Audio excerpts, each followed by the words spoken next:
Nireklamo ni Rita Daniela ang actor-comedian na si Archie Alemania.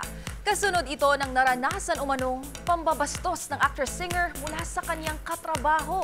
Ang iba pang detalye ay tutukan sa report na ito. Nahaharap sa reklamong act of lasciviousness ang aktor na si Archie Alemania. Kasunod ito ng umano'y pambabastos niya kay Rita Daniela matapos ang dinaluhang Thanksgiving party noong nakaraang buwan. Ang insidente nangyari raw nang inihatid ito ng aktor sa kanilang tahanan matapos ang naturang pagtitipon. Sa inihaing complaint ng actress-singer sa Office of the City Prosecutor sa Bacoor City, nakasaad na puwersahan siyang hinalikan ng aktor at hinawakan din anya ang masiselang bahagi ng kanyang katawan.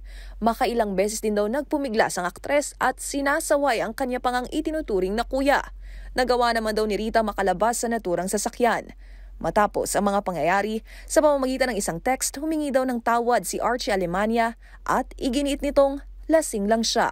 Ang dalaway magkasama sa isang teleserye sa Kapuso Network.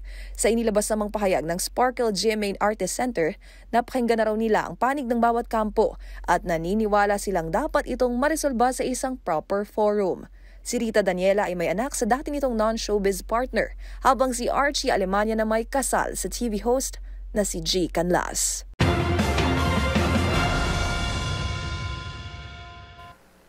At sa aking pagbabalik, ang pasilip at ilan sa mga dapat abangan sa action series na West of Philippine Sea Defenders.